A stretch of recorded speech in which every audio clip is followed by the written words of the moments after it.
মাইকের একটু অমাইক ব্যবস্থা করা হলো, তার জন্য সামান্য 2 মিনিট গেল।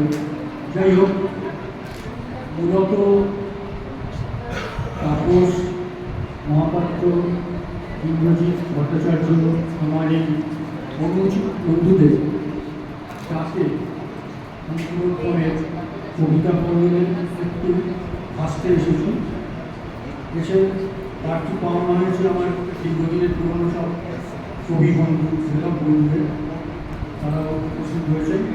সবাইকে আমার ভালোবাসা জানিয়ে ছোটো ছোটো দুটো কবিতা করি নম্বর তোমার হাতে জিজ্ঞেস করে নিলাম। প্রথম কবিতা পঞ্চবান। ফাগুন কি জল পড়িনি, আগুন রঙা বিকিনি, ডুবে মরবো বলেই আমি সাঁতার পুকু শিখিনি।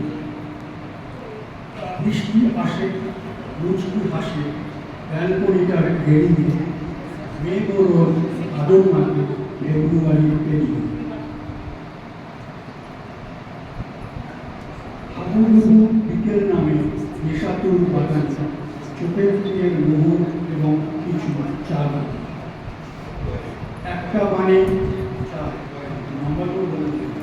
একটা বানে ফাইল কেউ আসলো পুড়ে ইমেল, ভাঙল দুটো ঘরবাড়ি সব ঘূর্ণিঝড় ইমেল।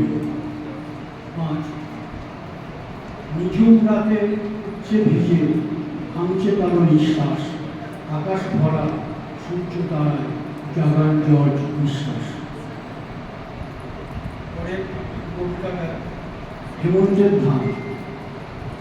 হেমন্তের ধানের গায়ে আমার লোভ মিশে আছে, সে জানে মায়ার খেলা, মাথা দোলায় বাতাসের সুরে, ভারী শরীরে পড়ে নেয় ঐশ্বর্য কিছু, বুকের ছটায় ছলকে ওঠে বিমূর্ত ঈর্ষা। আহা হেমন্তের ধান, ভালোবাসা মাখো, গৃহস্থের ঘরে আজ নবান্ন উৎসব, প্রতিটি নৃত্যে তোমার শরীরে লেগে থাক আমাদের লোক, জেগে থাক তারা আশ্চর্য ধানের গন্ধে, মাঠ জুড়ে প্রবল কলহাস্যে লুটোপুটি খাক ঋতুমতি লক্ষ্মী, কৃষকের ঘরে ডানা মেলে উড়ে আয় তুই, ভোলা ভরা জীবনের নমস্কার।